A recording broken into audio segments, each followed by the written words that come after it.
Well, good evening.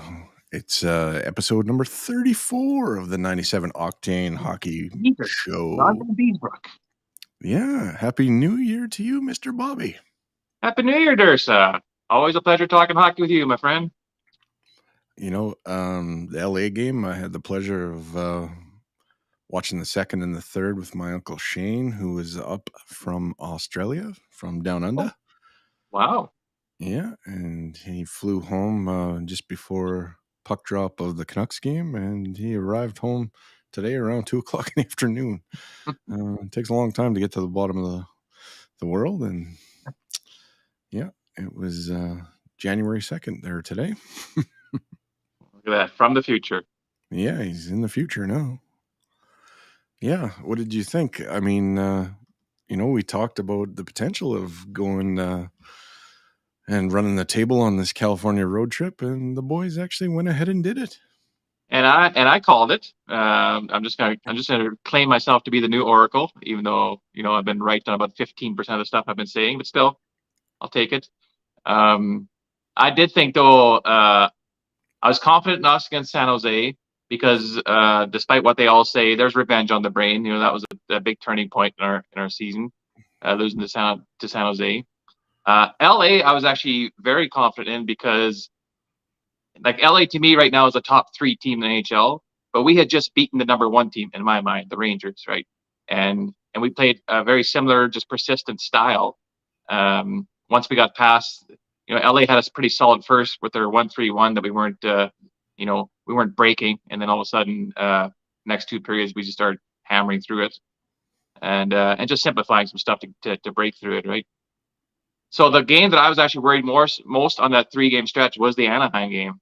That's a good trap game, right? So especially if you come off a high, like an emotional high, like that LA game, it didn't help that we went to a shootout too, so you get the emotions are that much higher. Then you start crashing down to play Anaheim, and let's face it, if it wasn't for Stuart Skinner in that first period, that game could have been different. Calvin Pickard played against the Ducks. Sorry, Pickard. No, yeah, sorry, yeah. We got to give Jean-Luc Picard a little plug there. He did well. I have a confession. I was driving home during most of that game. I was with my mom and dad kind of in Leduc as the first was kind of going on, and during the second and third we were making the trek, but the marvels of technology, you can still sort of watch a hockey game on your way home. I've got like a thing on my dash that goes on my vent where I can have my Telus Optic TV. So I got the broadcast on the way home. Not I don't know if you're legally allowed to do that, Dursa. Sheesh. Oops. Not that you really had to pay too close attention to that. I think they were sort of in cruise control for most of that hockey game. It looked like they wanted to finish the job and we're effective at doing that. I'm just going to check the YouTube chat here. Mr. Name is wishing us a Happy New Year. Happy New Year, Name. We looked sluggish in the first period, for sure. We did look like kind of what I expected would happen after that high off LA. We weren't too bad defensively. But we had no offense. It seemed like our forwards had no legs. Our breakouts weren't clicking properly. Um, Anaheim had something to prove that first period, I think, because I think last time we shellacked them 8-2, if I'm not mistaken, and so they got that on the mind. Pickard was solid. I will say this: he had a couple of rebound problems, but he made some big saves. I thought he had a really good game, and he's one of the big reasons why him being as solid he was in the first, and us capitalizing on the couple of chances that we did have now against the Ducks. We survived the first period being up even. Yeah, and then when we got up on them, it almost looked like it took the wind out of their sails, It and did. there was parts of that game where they looked actually really disinterested.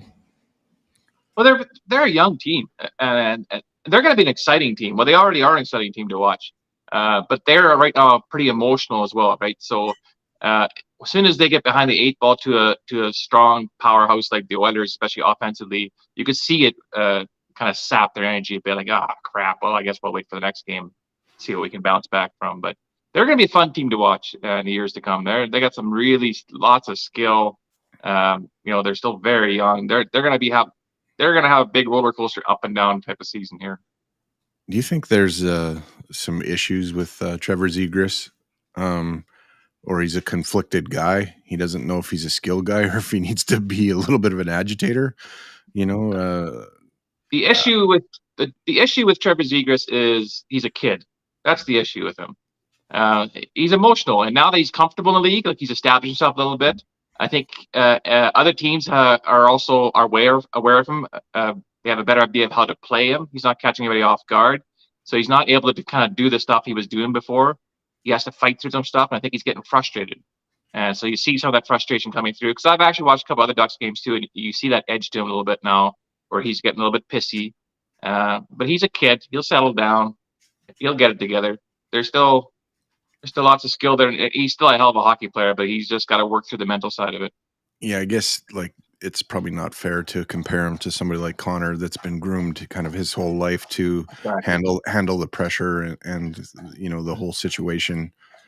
Should probably mention too, Kirk Morris is going to be a regular with me and Bobby from basically now on.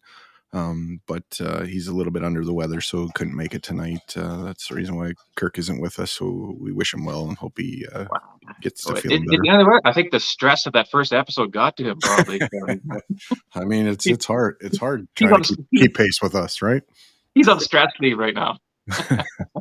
We're pretty intense guys. So next week, well, tomorrow, I guess it is next week already. So tomorrow night they face the Flyers at home, and then don't play again until Saturday against the Sens. So it's kind of getting eased back into the new year, but try to follow up, a little bit of a run they're on with a win against the Flyers, which didn't go in their favor. I think when we were in Philly, I think we dropped the game there to them. I'd probably guess that Carter Hart will get the start for the Flyers, but I haven't really looked. We did. That was game 4 of the season. We lost 4-1 right after Yeah. we just killed Nashville. Then we tanked it again against Philly. Yeah. So Yeah. I think it's interesting to note is when Knobloch decided to when he caught up a little bit on some games there, he's like, okay, we're gonna break the season down to 8 game segments, and the goal here is to go. If we go 5-3 in our 8 game segments, that should be good enough for us to get the playoffs going. That was the kind of the goal, right? So the first 8 game segment, when that happened, we go 8-0. So that's a pretty good start to the 8 game segment. Not too bad. Yeah. Not too bad, not too bad. And then to start the second 8 game segment, we lose the first 3. Like, oh shit, this is gonna get tough to go 5-3. And lo and behold, 5 game winning streak, and here we are 5-3 in the 8 game segment. I mean, there's a lot to be said for narrowing the focus, 1 game at a time into 8 game segments sort of thing. Let's win these segments and carry on to the next one. So we're basically starting from ground zero again here against Philly, which I think I looked at our next 8 games. I know we do play Toronto on the 16th as well, but this is a pretty manageable 8 game segment. Having said that, that's also when you get into trouble and you start just thinking these are manageable and like, this is a win here, this is a win there. You still gotta, any team can beat anybody on a given night, as gets said all the time. But on paper, I think our toughest test is this first game. Philadelphia is actually having a hell of a season. Like they're quietly under the radar here, put together a strong campaign so far. And right now, they're doing their damage against the top teams in NHL. They seem to be stepping up for these games. Then my computer just blacked out. Oh, here we go. They seem to be stepping up for these games where against these top teams. So I have them. I went back on their record, and they are right now 8-4, so a winning percentage of 67% against the top 10 teams in NHL when they're top 10 at that time. That's one of the best in the league. So this is a team that you definitely can't sleep on. And I think on paper, including the Toronto game, I think Philly right now is probably our toughest test on paper this next 8-game stretch. So, as the Oracle, did you put any money on them running the table and Warren Fogle getting 5 points yesterday? So right off the bat, Warren Fogle, oh my goodness, right? So that's his best game as an Oiler, hands down. I was gonna say that's probably his best game in the league, but I noticed that the Cult of Hockey mentioned that he actually had a 7 point night at one point. Not as an Oiler, I don't think, but maybe in Carolina. Yeah. For a one-off, but let's face it, like he was noticeable. Like that is the best game I've seen him play. I've noticed an uptick in his game all season, especially with his skating. I mean, there's times you're almost mistaking him for Connor with the 37 to 97 and just some of the wheels he's been showing. Yeah, he gets a little snake bit around the net at times, showing that he's probably a third line player. But then he does stuff like this, where he has a 5 point night, and he is just every time he's on the ice, it was a high danger scoring chance.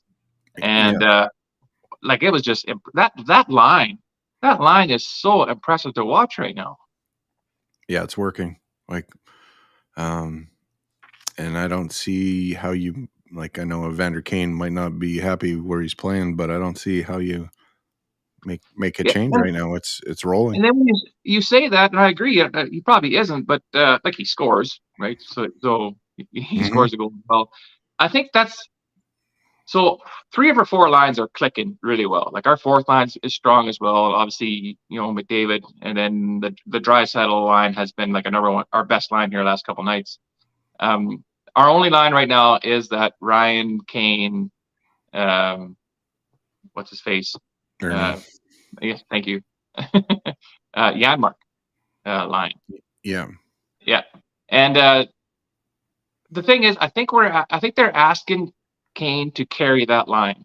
And I think that's the problem. Because Kane is a great hockey player, he totally is, but he's not a carry a line great hockey player. Like he's a guy who does his best work when he's in sync with his teammates, and he also reads off them and feeds off them, right? That's when he does all his damage. He needs a quality center is what he needs. Like, yeah. So Derek Ryan, I think we're getting the most out of Derek Ryan that we're gonna get, and that's not a bad thing. He is playing really good. I mean, especially that LA game was his best game in the series of the season so far. So Derek Ryan, I think, is maxed out at what he can give us. Janmark is a guy that I think is that bridge between Kane and Ryan. I think there's times where Janmark, who I think is playing really well defensively, I think he has more to give offensively. I'm not necessarily saying points, but even just generating chances and stuff. I think there's a couple of times where he's losing some puck battles, or dumping it in too quickly at times as well. Where I think we can get a little bit more out of him there. And that's not saying he's playing bad. He has played well. I just think he's kind of the key component on that line that might be able to balance things out a bit more, to be that bridge between Kane and Ryan. Yeah. Do you think Evan Bouchard is going to put himself in the conversation to be an all-star? Yeah, he is. And I wouldn't be surprised neither that by the time this year is done, he's in the conversation for the Norris. And I'm not saying that he'll be like a nominee or anything like that, but he'll be in the conversation. I think his defensive game has gotten better. But his upside, his strength obviously is his offense and just what he does with the puck, especially on the other side of center. It's one of the best in the league. Like it's on par of what Makar and Quinn Hughes are doing with the puck. Not with the leg speed, but just the decision making and the passing. When to shoot, when to pass, that kind of stuff. It's on par with those guys for sure. So yeah, he'll be in the conversation. That's absolutely. What do you think of Dowdy getting upset over every single thing that ever happens on the ice? So I was watching this game with some friends as well. So it's amazing what happens when you build a rivalry. So for me, I was a big Jonathan Quick fan. He was one of my favorite goalies to watch. I loved his athletic style. It reminded me a lot of Mike Richter back in the day, and I loved him too. And until we played them in the playoffs, then I hated the guy because he was stymieing us with exactly the kind of style that I loved about him. Now he was stymieing us with that. So part and parcel, Drew Doughty. I liked Drew Doughty before, especially on the Canadian Olympic team. I loved the way he played there. Like he had good chemistry. He seemed to be getting along with all the guys. He just seemed like a team guy. Then we start playing against him in the playoffs, and he is just that dick. And now he's a whiny dick. And he is everything that I can't stand watching because he was bitching at every call, like every potentially missed call, every call that happened, just bitching all the time. But seriously, in the end, if he was no other, wouldn't we be loving him? Yeah, he's still a smooth skating, guy that really likes to be in it. You know what I mean? Like he's never misses a chance to get in a little bit extra, and yeah, he'll take some penalties, but he's not a fool out there either, and he loves to get under people's skin and work officials and the. I got nothing. I got nothing against that. That's You I know think who he that's reminds how me you of? should play. He reminds me of Darcy Tucker. But Darcy as a Tucker team man, yeah, was that type of forward, right? So he was a guy who was so emotionally invested out there all the time, always chirping, always playing hard, and on the bench he's chirping. And I always thought Darcy Tucker's got to be one of the most exhausted individuals after a game because he lays it all out there, emotionally, physically, mentally. And Doughty is that type of player for the Kings. yeah. I guess if you want to draw an Oilers equivalent, he's Ryan Smith in JS Jiguer's kitchen as a D man. Oh man, oh that's a flashback. Hey, yeah, like Jaguar. Oh my goodness, just seeing the back 94 the whole time. Yeah, that's fantastic. Yeah, I think what did he make him like 19 minutes in penalties or something? He just erupted there, and you know, and What I don't know, what'd you think of Ekholm's little scuffle there? a little. How you going? Yeah, I thought Strom actually did well against a pretty big man in there, but yeah, you don't normally have Swedes on your bingo card for who's going to scrap tonight, and so and kind of in a game like that, you'd expect it to be fringe players or Nurse or something, but I love to see Ekholm get after it. I got nothing wrong with that in It's my book. bound to happen because Ekholm plays with that kind of edge, right? Mhm. But I was surprised to hear that. I think Jack Michael says that was Ekholm's fourth career NHL fight. He's been in the league for quite a long time. Yeah, Um, he was listing off the guys there. Yeah, I don't think any of them were slouches, but Strom actually does drop the gloves quite a bit. and Uh, he fought Corey Perry too. I enjoyed that. I'd like to. I yeah. should probably have a look at that one.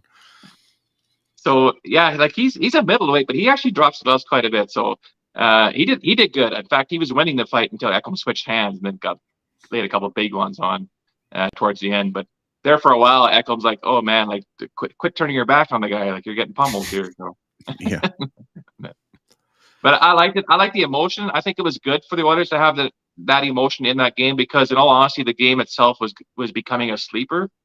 And that would have been one where you kind of take the foot off the gas and kind of coast through the rest. And let's wait till we go home play Philly. This kind of edge kept them invested in that game, and kept them going, kept them pressing, and it just had a better feel to it. any like notion of a comeback, I think with Anaheim got put to bed when Hyman scored and it just ratcheted up again. And they didn't look back. Yeah, and Hyman was pretty pedestrian in the LA game, so it was like he didn't play bad, but he was just so. And he came off a couple of really good games before that, like elite level games. So it was nice to see him bounce back. I thought he played really good in the Anaheim game. Yeah, you kind of like my thought process was, well, they're going to miss Kane in a game against LA, but it never really was that type of game. It was more of a hockey game and less of a street fight. And um, It I was a thought, heavy game though. That LA yeah, game was a heavy game.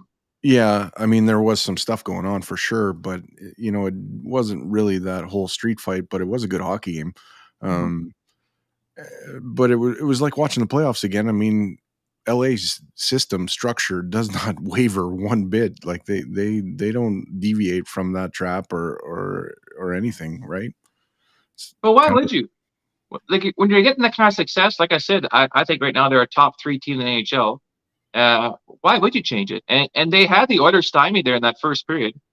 yeah. The Oilers had a tough time slugging through that swamp. They really did. And then the Oilers simplified things to break through it and capitalize on some chances. But I don't blame LA for not changing it because it's been working for them. Yeah, and Edmonton learned to be more patient. Like you don't have to hurry to get out of your end. You've got all day, so be methodical about it. And once they clued into that, I think that started to take over. I remember the one series where Bouchard, he was in front of our net, and he was almost in line with the circles, but kind of in the middle of the ice, and he just sat there for a while because there was no forecheck coming, and just waited to make a play. Yeah, like some strangers saying they're a good defensive team, LA is, and they are. But this is what they've been getting success from because it was just a couple of years ago where LA was supposed to be, rebuilding at this point. Like their core group was getting older now and that sort of stuff. Um, but yet, they changed their system a bit. McKellen got them doing this 1-3-1, and you got to skate through a swamp to get there. And Doughty's having resurgence here the last couple of years too. Like they are still, they are, like I said, they're an elite team right now in the NHL. This is a pretty neat comment here from Slappy Waggle. We'll touch on it for a second. He says, friends with some LA fans chatted with one after the game, mentioned Doughty and the constant complaining. Even he agreed he needs to shut his mouth and play. Except that'll never happen. That's Drew Doughty's game. Like he works everything. Officials, other players, himself. It's that's I don't he's I don't think you want him to change that. Yeah, like it looks like he's a baby out there and that sort of stuff, but that's Drew Doughty being invested in that game, and that seems to bring out the best in Drew Doughty. And the best in Drew Doughty is still a very high caliber defenseman in this NHL. yeah, yeah. No, it wouldn't hurt my feelings to have him on our blue line either. I'm with you there. I think he's still a pretty So effective how about player for Cam sure. Talbot? Cam Talbot's having a great season, Yeah. really great season, and he didn't play bad against us. But No. here's my pet peeve again with the modern style of goaltending. So you saw the McDavid goal. We all saw McDavid goal. I mean, it's the number one highlight now of the week here again. McDavid's goal, where from that ridiculous angle, he banks it off Talbot's head and in. He just tried that seconds ago, like before that, like maybe not even a minute ago. He tried that same thing and didn't make it. And now he goes back and Talbot goes in the same position and McDavid makes it work. My pet peeve here is this is how the new style of goaltending is. It's all about analytics. It's all about, that kind of percentages of where the shots are going to go. And you take away as much from that angle, you shouldn't be able to make that shot. Okay, that's fine. That's fine if you're Derek Ryan. That's fine if you're even Ryan McLeod. So, like, that's fine. You play the angles that way. You do not play superstars the same way as you play everybody else. You have to recognize who that guy is. Like you don't play McDavid that way, Drysdale that way, Matthews that way, like Crosby that way. You wouldn't do it. Like you shouldn't do it. These are the guys. They're great for a reason. They're gonna expose the holes that you give them. So you got to I, change it up for them.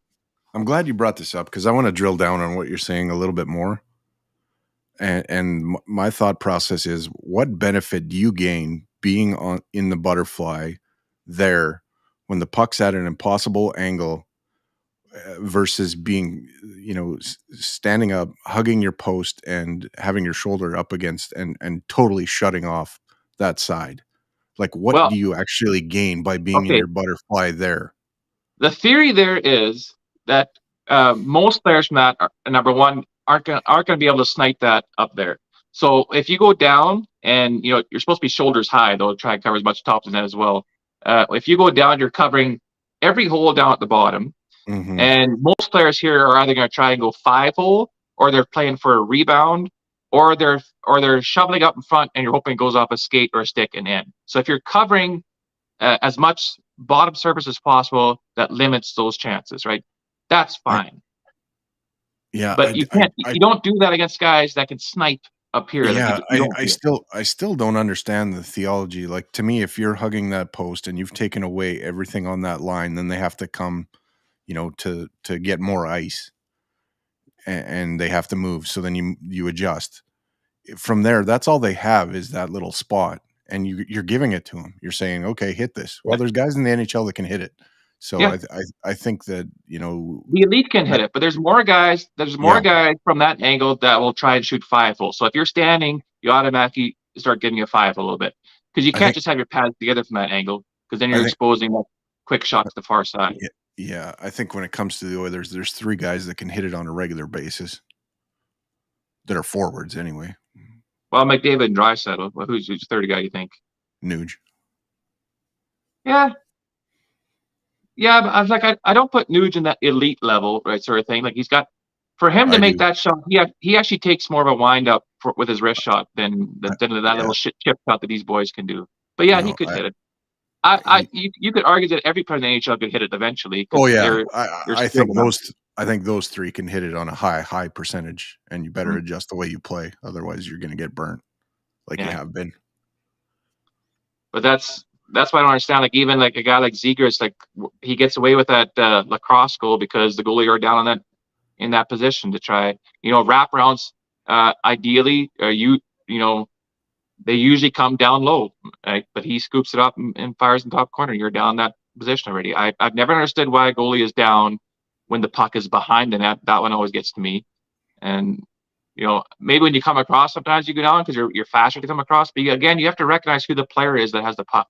You can't play everybody the same way. That's my biggest beef about this modern goaltending and the modern goalie coaches is it's all a cookie cutter type of goaltending style. We don't have as much. No longer are we coaching individual goalies. We are coaching a goalie system. Yeah. And A universal goalie system, yeah. yeah, yeah. And And that yeah, like every athlete is different. You're already in the NHL, so you are already an elite goalie. There's no need to change the wheel kind of thing, right? Sort of thing to reinvent the wheel. There's no need to do that. You tweak stuff and you work on the mental side of stuff and you start keeping a book kind of thing or tally on other players, especially the elite in the league, and then you adjust to them. that that whole theology you're talking about there, the universal goalie system is probably the reason the kid that's been playing for Team Canada wasn't drafted, because he doesn't fit that universal goalie system because of his height. And Yeah, it's not always height based. It's more style based. But but you're not wrong though because every guy nowadays you're looking for the bigger goalies. Like what is Saros? Saros like 5'11". He's considered a small goalie in the NHL. Mhm. Jeez, like I remember the days of Alan Bester at 5'4", like that sort of stuff, and Yeah. what have you. I mean, even Fury, you want to list him as 5'8". That's with his skates on. So, Yeah, like, not a big guy. and that's the evolution of the position. That's the evolution of hockey, and that's just the way it goes. Yeah. Um, but yeah, again, it's that cookie cutter style which I disagree with. And when I did my research on goalie coaches, mind you, this is now about 5 years ago. But out of the 32 teams in AHL, there was at least 20. I want to say 22. Get the number what was uh, goaltending coaches that came from the new style of goaltending. And Dustin Schwartz is one of them. And we all know that I have a beef with Dustin Schwartz being a goalie coach. You don't But say. in all honesty, we could let him go, and I'd be like, finally. And then we'll probably end up hiring another guy from that same style of goaltending. So it's like, wow, what are we really Yeah. accomplishing at this point? Yeah. We swapped out a clone. Yeah.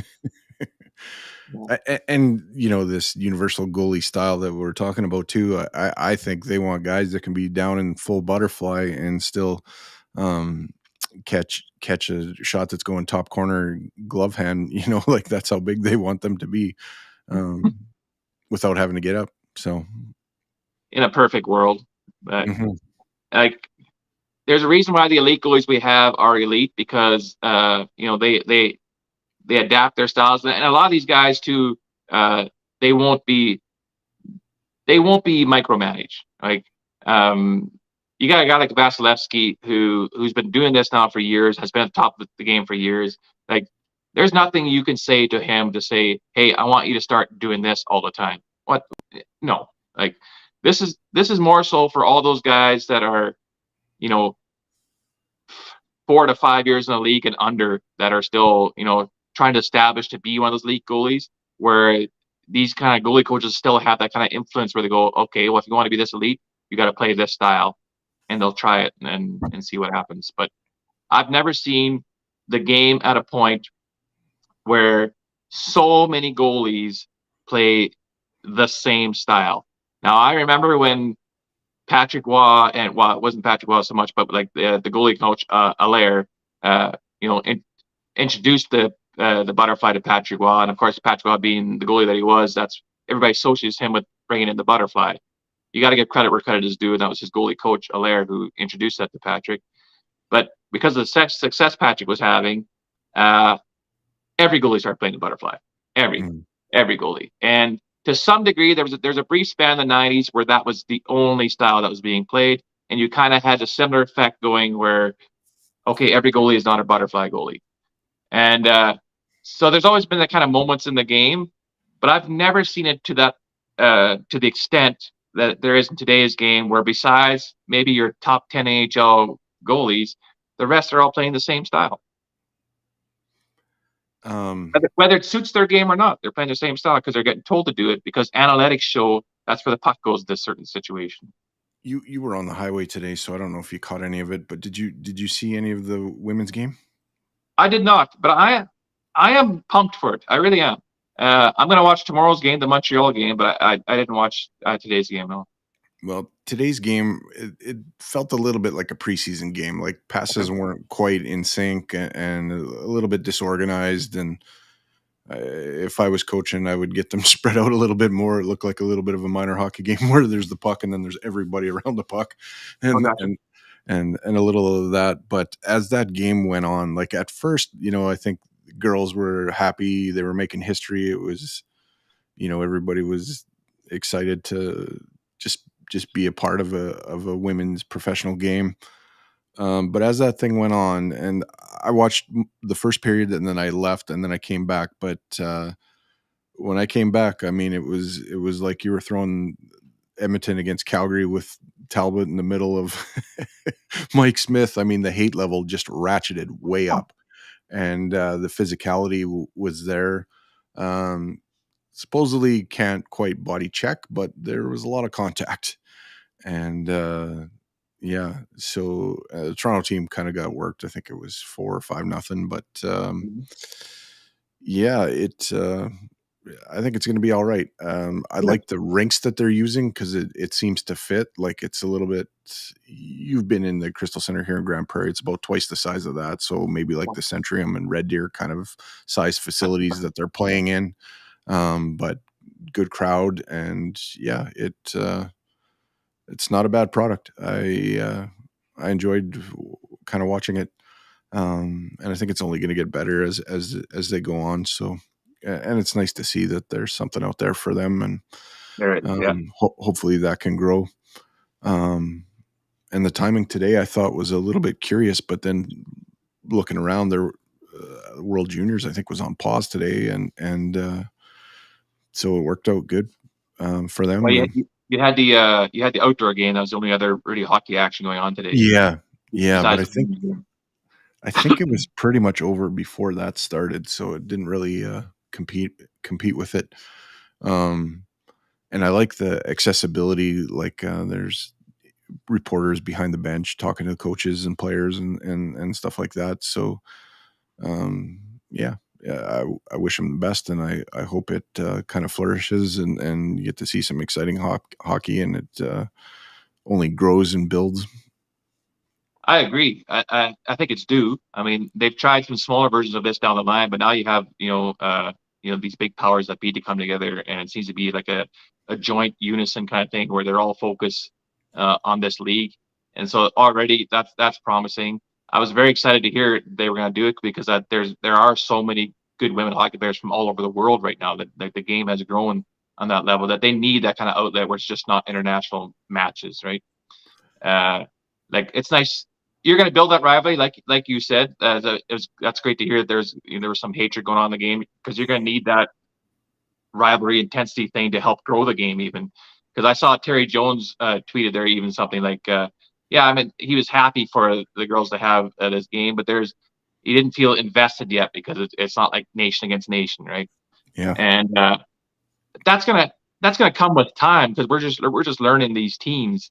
One guy commented back to Terry though. He said, "Do you feel invested in a uh, Arizona against Seattle Right. game?" So right, so it's kind of the same thing. I would hope nothing but success. I will be following that league because I'm excited to see where it goes. I've already picked Montreal to be the team that I'm going to be cheering for.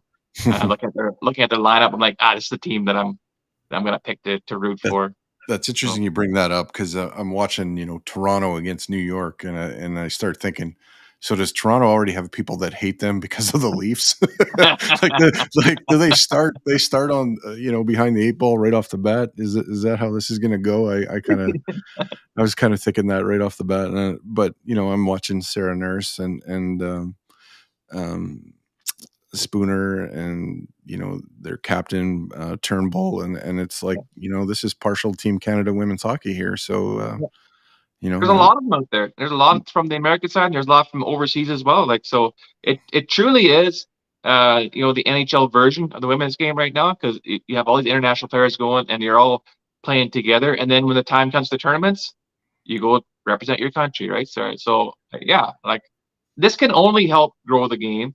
It can also only help grow the skill level, develop the players. It's going to be, you're going to have more um, scheduled practices and games and stuff like that, more outlets to grow as a player. Whereas before, you're like, what, you were practicing here and there, playing in some dinky women's league that you're going on right now, and then the big ones were the international stuff, right? And that's where it all came to flourish. So I I hope this takes off. I hope this does well. I'll be following it absolutely. Where you at with our World Junior team? What are your thoughts there? Well, it's kind of what when we did our preview team, our show. It's actually been very consistent with that. Um, Even though we have like 10 first round draft picks, including two that were in the top 10, it is very much a blue collar team. Besides that, besides the one flashy kid there, what? How I Celebrini, yeah. thank you. Um, the rest is all kind of more blue collar. We'll create our own space, pass it around, jam the net, that sort of stuff. And that's fine. That has potential. Sweden looks tough though. Like Sweden has not just skill, but they have depth and goaltending. And to me, right now, they look like a team to beat. Now, having said that, all these things just go like anything can happen in one game, and that's all they Yeah, do is play one game, right? So if it's a seven yeah. game series, I probably pick Sweden. But in a one game series, who knows? Frickin' Germany beats Finland. Finland was one of the favorites this year. Germany beats them, and then they lose to Latvia. Like it's just ridiculous. One game. That's all it takes. It's funny. Before we fired up, I think like about 8 o'clock, I was testing kind of a couple things here, and there was a message in the chat that at 9 o'clock we should have went on at 8 because at 9 was Got Your Back with Rashog. And I got to say, we've had pretty good viewership so far, so maybe Rashog should have went on at 8, and we had no choice. I had to wait for you to get home. So Well, I was gonna say that. So for the record, it will usually be 8:30. 9 o'clock. Yeah, I was driving today, and I couldn't commit to Dursa that I'd be home in for 8 or 8:30 kind of thing. So I appreciate you pushing it to 9 so I can make it. And I literally walked in the door at my place at 8:30 after a 7 hour drive today. So yeah, and I mean, I don't know. Going on a little bit later right now is probably not a bad thing. I mean, people are on holidays, and those people out east that are going to watch, they can watch or they can skip us, and we won't be offended. it's just good for Um, consistency too. If we keep them the same time, then yeah, people kind of expect Mondays 8:30 is yeah, when the Oilers live or when Nice of Octane is on. So yeah. The heavy hockey showdown's coming up. Should probably give that a bit of a mention. That's I think September 25th or 24th. or February February, 20, sorry, February not 24th. September. I got on the ice yesterday I saw and, it. went for a twirl, and my first stride with my right foot, I felt like almost like a quarter being embedded in the middle of my knee. Um, so I didn't really push off very hard. I got around, but I'm going to have to, do some stuff between now and then so I can be a little bit more effective than, gliding like I'm 70 years old out there. You're not 18 anymore, Dursa. Yeah, I know. I know.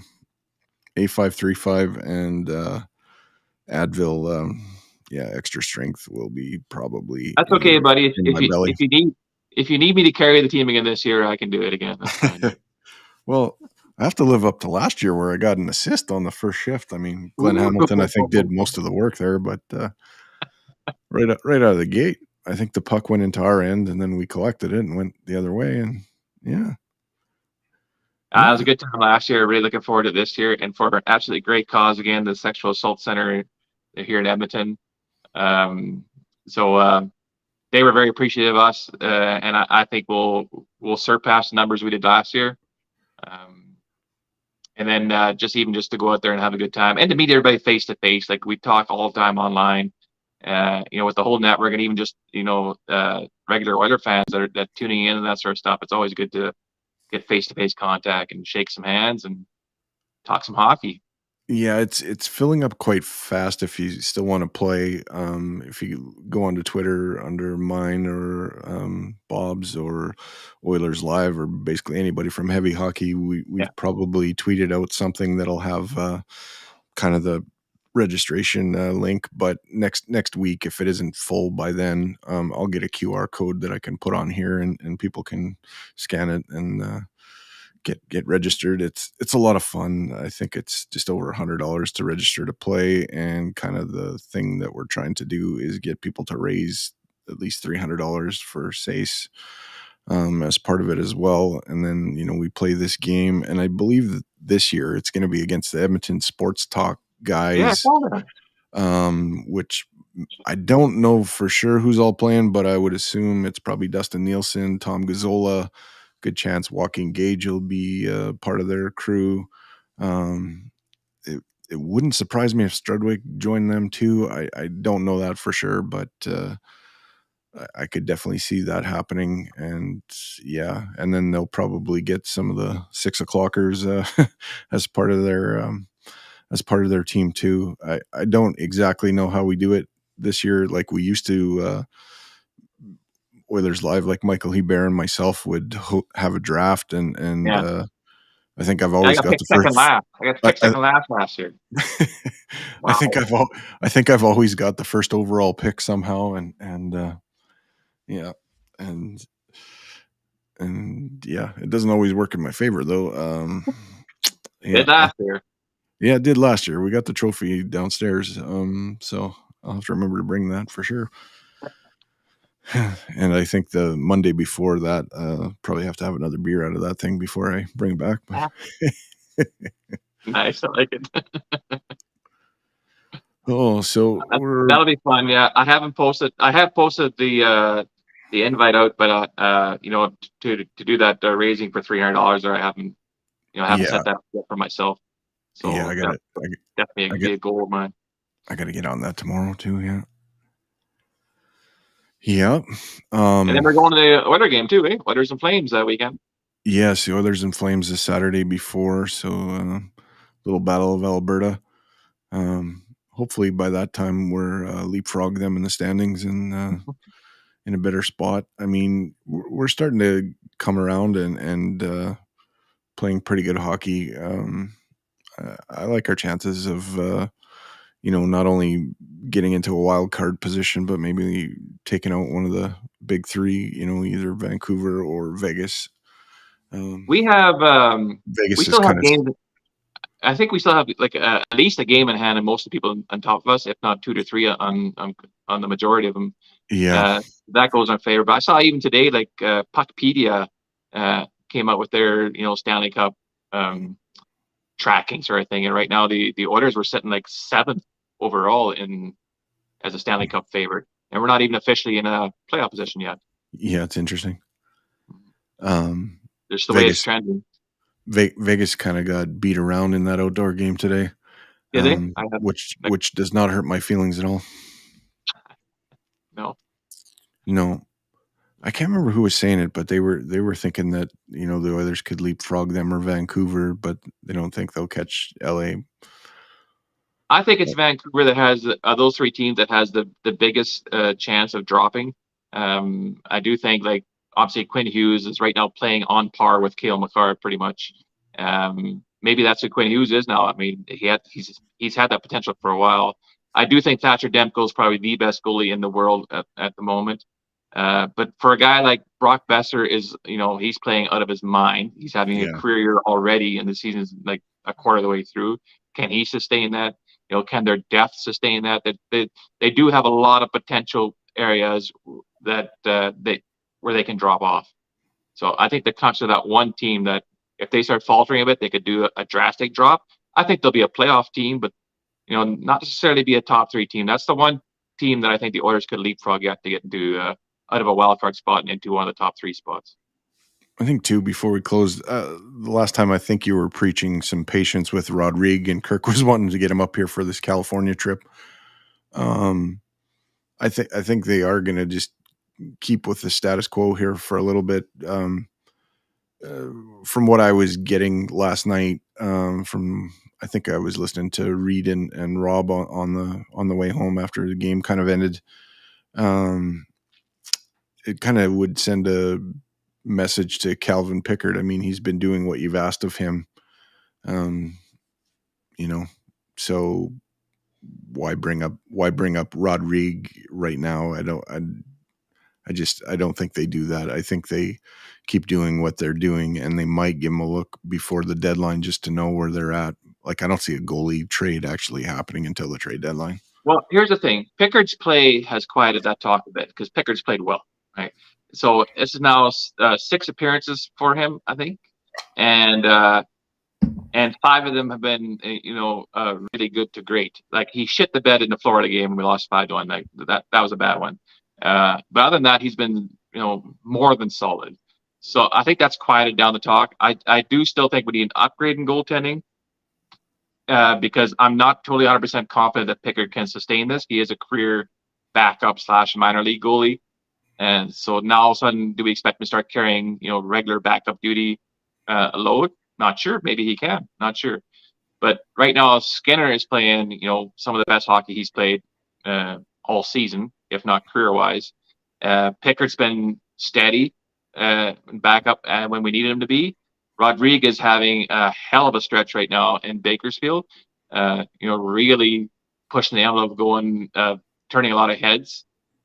I still do want to see Rodrigue called up for like a 1-2 game kind of spell. Let's see what we got there. But yeah, like I did preach patience, and for me, it'd be more like let's give him 2 weeks, 3 weeks here as a starter, a genuine starter, and see if he's sustaining what he's already doing before we start going. Oh, let's throw him in front of NHL shooters, right? Especially since right now status quo, we're doing okay in net. I mean, yeah, we're kind of walking on thin ice because like you never know when that next skate's gonna drop, kind of that sort of stuff. But right now, we're good. There's no need to force anything. Yeah, it's funny. Once we get past the Florida juggernaut goalies, we do okay. Back to back with Vasilevsky and Bobrovsky having good games against us. Yeah, and Sorokin for that Yeah, matter too. Yeah. yeah, yeah. Then they get in a groove. Um, where you at with this team? What do you think? Do you think they're still kind of what we were hoping for in the summer? Like, are Well, we there? Are we there, or are there things that you still want to see that need to improve, or what do you we're think? on Like, our way there. We're on our uh, way there. So when we looked at the roster beginning of the season, when as most people did, with this roster, most people had them as Stanley Cup contenders, like, if not champions or if not in the final, but at least Stanley Cup contenders for sure. And that was before any changes had been made. So we looked at this lineup and we saw Jack Campbell, we saw Connor Brown, we saw these guys on the roster going, we have a chance at the cup with these guys. Um, Now, Jack Campbell obviously shit the bed. You know, that's the big, in my mind, that's the biggest black mark of Ken Holland's GM stretch. And unfortunately, it's probably overshadowing everything good he's done for us. And I think he's made our team better since he's been here, Jack Campbell notwithstanding. And Connor Brown hasn't done anything that nobody expected to see this from Connor Brown. Nobody expected him to be sitting at, was he at 2 or 3 assists now? Nobody expected to see this at the 30-game mark for Connor Brown. People had him penciled in for 20 goals, at least 15, that sort of stuff. And it hasn't happened. So we haven't seen any offense from Connor Brown, so that could still happen. Our goaltending's finally coming around. So now the question mark is, can we sustain that with Skinner and Pickard? If we can, we're okay. I still would like to see an upgrade on our third pairing D. I do like Desharnais, but I do think he is a weak link on the back end. To me, he's more of a specialized D man, really solid in the penalty kill. I don't trust him so much 5-on-5. He has his moments for sure, but his definite strength is on the penalty kill. I could see getting another third pairing guy would be nice. You are limited with a lot of the cap stuff too that you're dealing with. You're going to ask for people to retain salary, and I don't think Holland wants to give up any more draft picks if he doesn't have to. We've given up quite a bit here in the last little while, so I don't think we're there yet. I think the capability is there. We're trending in the right direction, but we can still make some changes.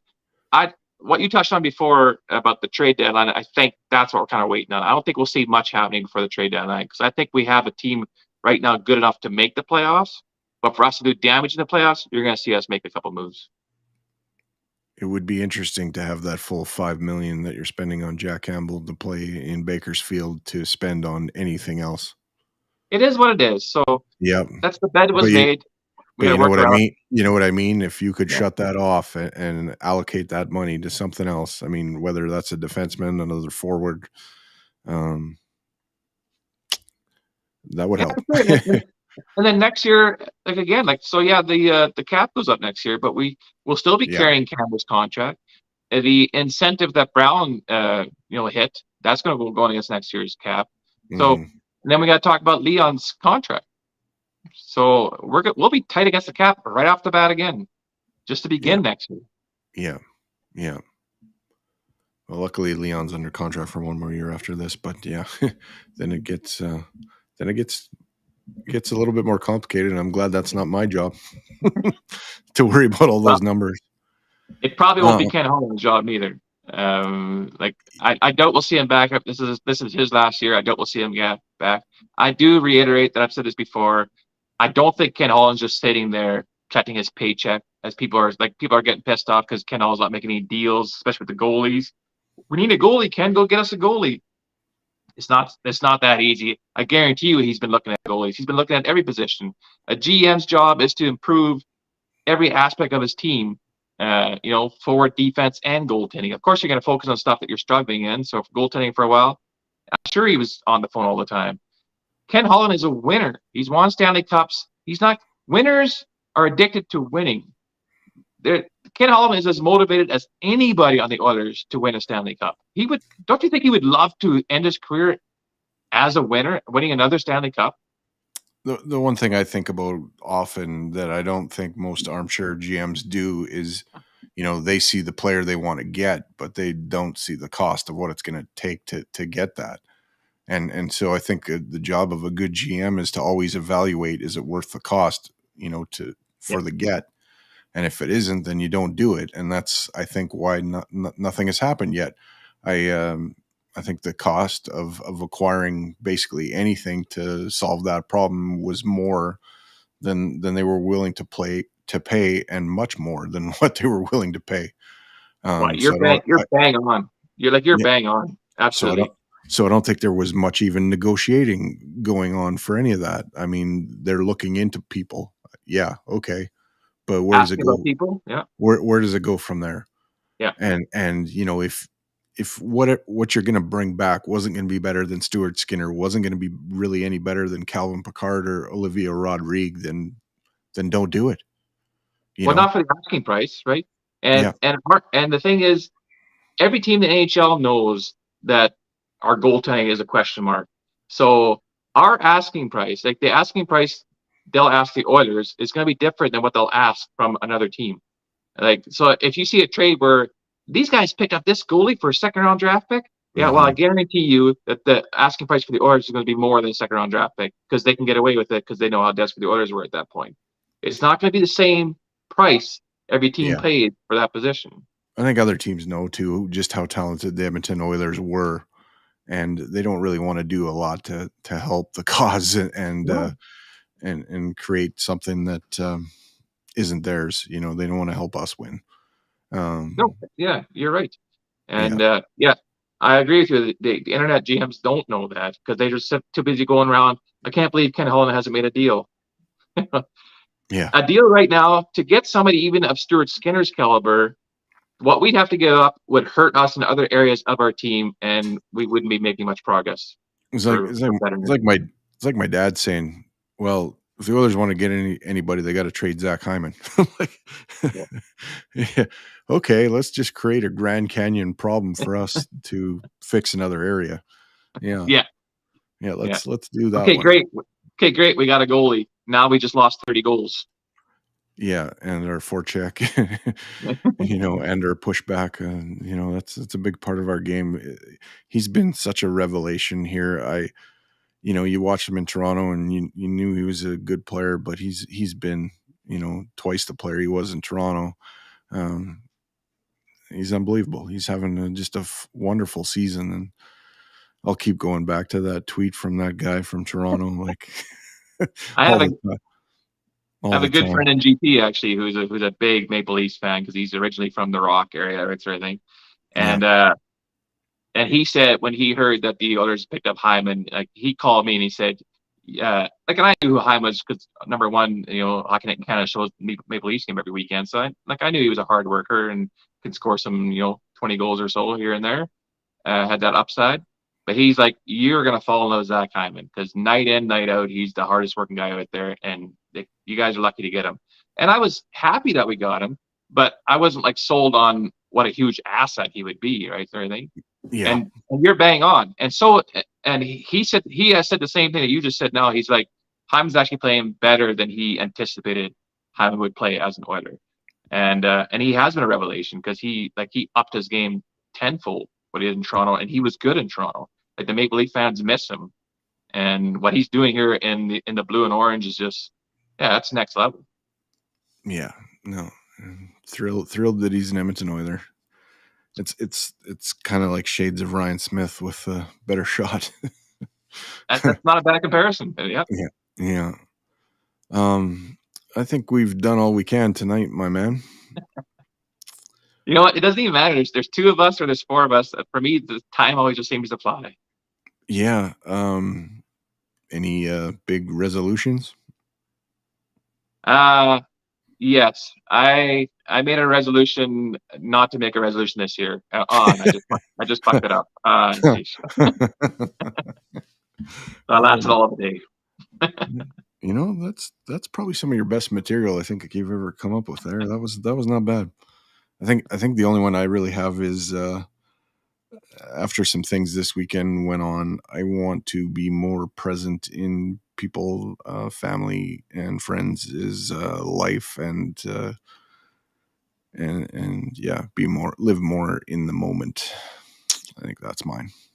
That's a good one. That's a great one. That should be everybody's actually. That's a good one. Well, so I think we've done enough damage for one night. We will bid you guys adieu, and we will hope the Oilers extend this winning streak with a win over the Philadelphia Flyers tomorrow night, 7 o'clock, and then they go again Saturday against the Sens at 8 o'clock, probably the late Hockey Night in Canada game.